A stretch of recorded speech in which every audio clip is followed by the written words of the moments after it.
Bem-vindos, então, à disciplina de redes de computadores. Essa é a parte 1 do primeiro capítulo. A disciplina tem 4 capítulos, cada capítulo é dividido em 2 partes para facilitar o aprendizado. Então, vamos de imediato apresentar o conteúdo dessa primeira parte do primeiro capítulo. Deixa eu fazer o upload da apresentação. Perfeito. Então, meu nome é professor Gilberto Kleckner e eu vou estar com vocês ao longo dessa disciplina. Então, a primeira coisa que nós temos que saber é o que são redes de computadores. Uma rede de computadores é um conjunto de computadores e dispositivos interligados por meio de um sistema de comunicação, com o intuito de compartilhar informações e recursos. As redes de computadores podem ter tamanhos diversos, topologias e modelos. Topologia de rede é a forma como você organiza os elementos de uma rede de comunicação. Então, eu posso ter vários computadores, posso ter uma impressora, né? A forma como eles se comunicam e estão organizados é o que se chama de topologia de rede. Tá? Então, esse conjunto de computadores e dispositivos, né? Modems, impressoras, computadores interligados é o que se chama de rede de computadores. É um nome genérico. Bom, a internet não é uma rede, mas é uma rede de redes.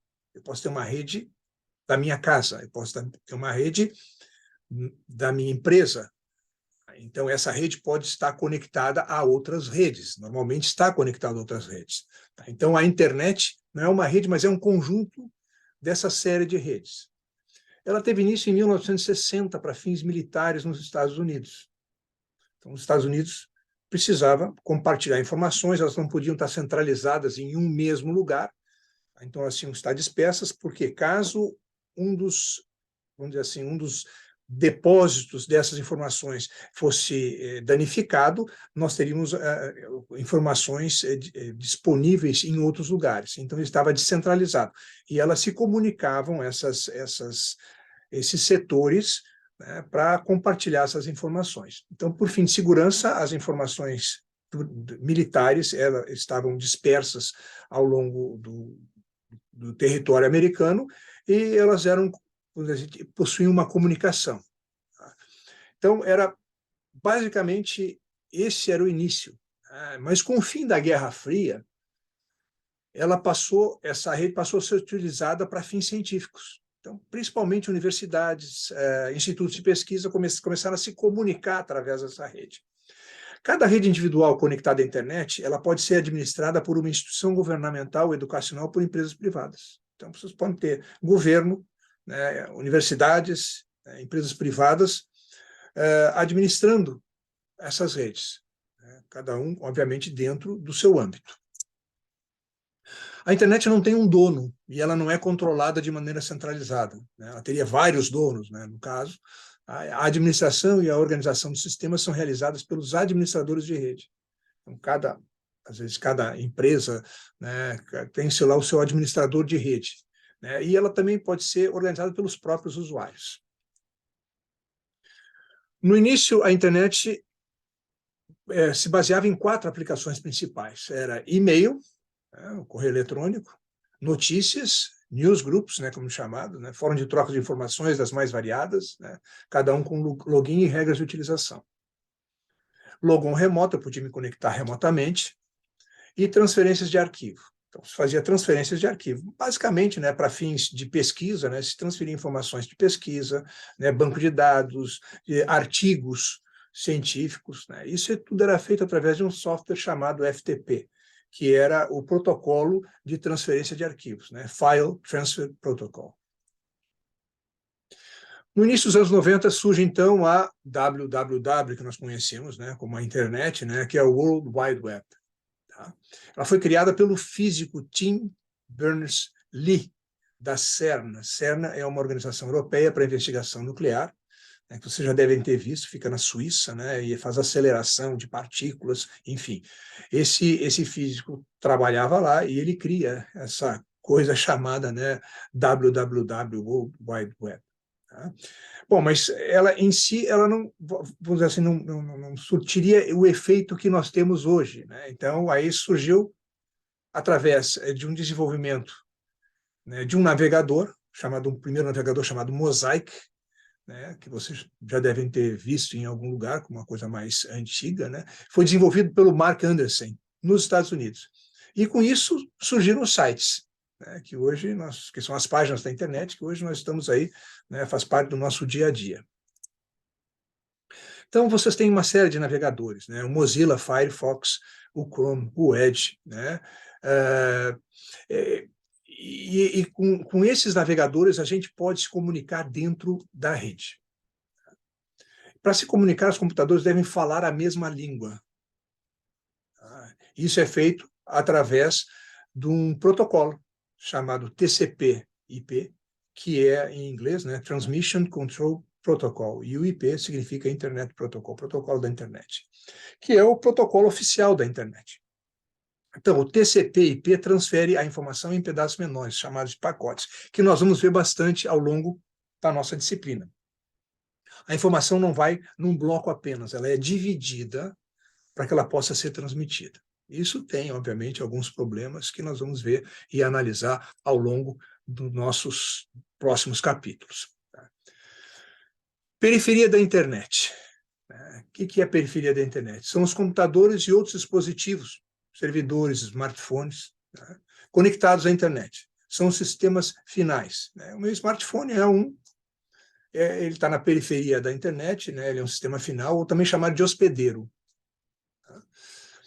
O núcleo da internet é a rede composta de comutadores, que são dispositivos com capacidade de estabelecer conexões por determinado tempo, a 2 ou mais dispositivos conectados ao computador. Então, a comutação é também chamada de chaveamento.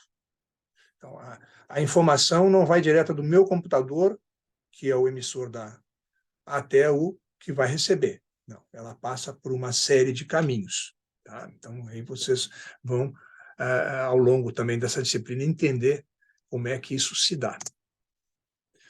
Existem 3 métodos básicos de comutação, um deles já está em, vamos dizer assim, em desuso, está em desativação, então nós vamos ver apenas os 2 primeiros. Né?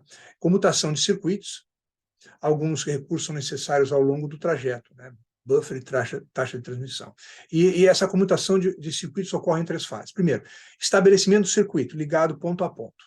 Tá? Então, o ponto que vai transmitir, o ponto que vai receber. Transfere a informação e desconecta o circuito. Tá? Então, o circuito não é exclusivo de uma única mensagem. Toda vez que vai haver uma transmissão de mensagem, né, existe a conexão ponto a ponto, tá? Transfere-se a informação, transfere-se o pacote e desconecta o circuito. Comutação de pacotes.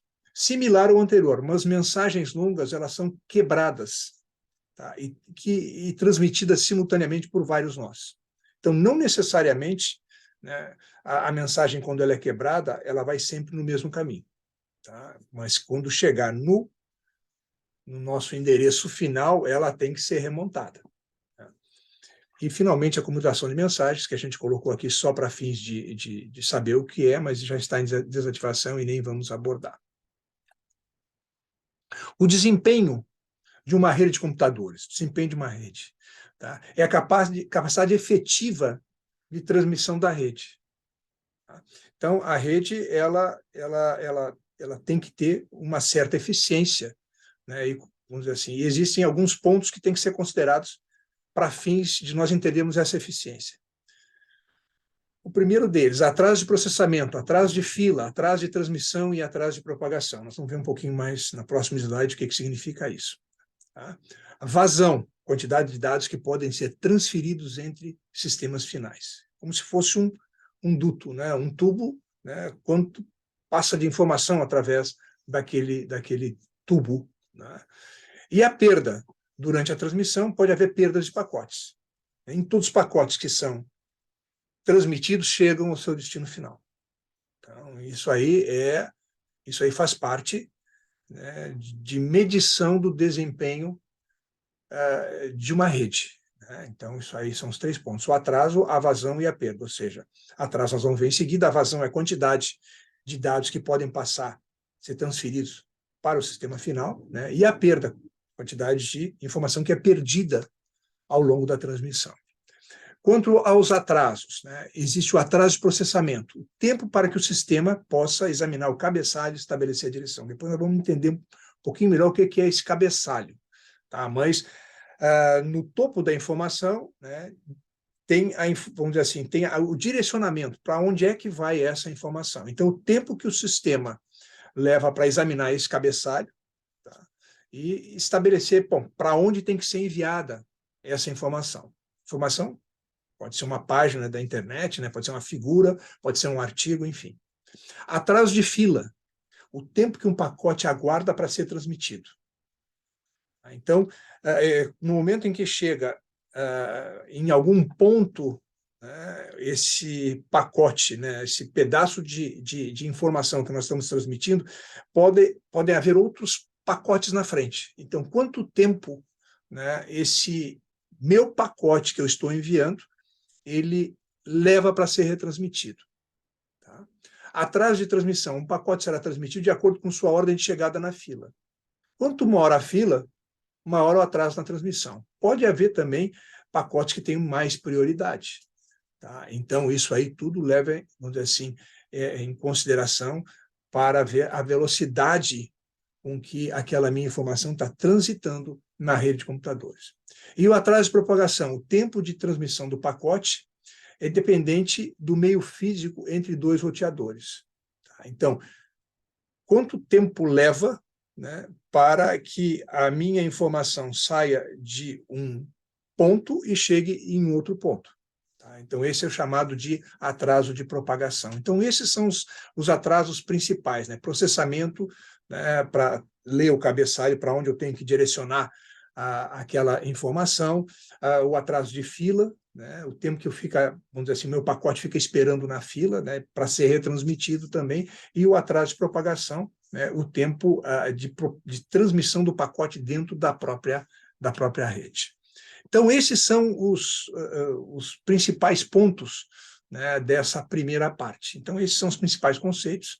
Tá? Eu aconselho vocês a lerem, obviamente, né, o capítulo, que é muito importante, que ele traz muito mais informação do que eu estou passando aqui para vocês, e muito mais detalhado. Mas esses são os pontos principais desta primeira parte. Bons estudos a todos, tá? E nos vemos agora, em seguida, na parte 2 desse mesmo capítulo.